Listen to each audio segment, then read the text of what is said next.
Good morning, it's Chad C. from C Real Estate here in Richmond, Virginia. Today I want to talk to you about a strategy, or what might be your strategy for having photos taken of your house before putting it on the market. And like so many subjects in life, it depends. It depends on who you are and what you're trying to do.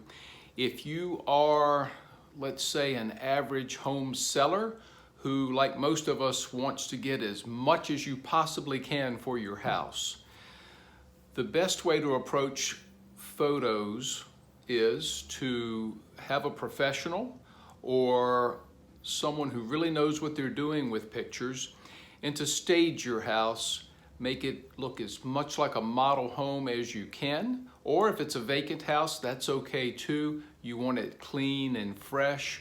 You want those pictures to really look good. We can put so many pictures on the internet now, and there are so many buyers who will pick and choose what house they even want to look at based on the pictures. So you get your house in wonderful shape, you make it look as much like a model home as you can. You do some work outside so that the curb appeal is superb, and you get very professional, good pictures taken of the house. That allows you to maximize the amount that you sell it for, to get as much as you can.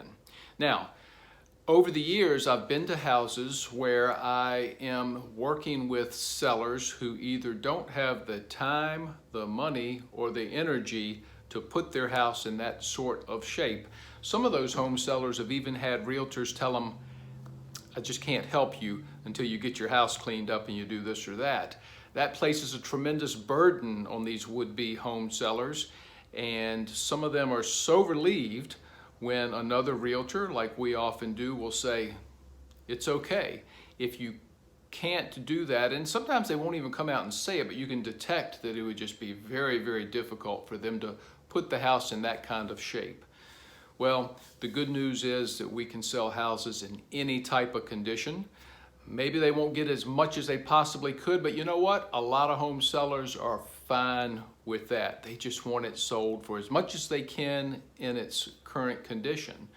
So many are relieved when we say, it's all good. We'll put it on the market the way it is. We'll get the best pictures that we can, and we'll go from there. And in a market, especially like we're experiencing today, where there's limited supply and high demand, it's amazing how many home buyers are out there who can look past the fact that the house isn't in perfect shape and that the pictures aren't the best in the world. So don't let it hold you up from putting your house on the market if you detect a barrier in getting your house to the sort of condition I described in the beginning.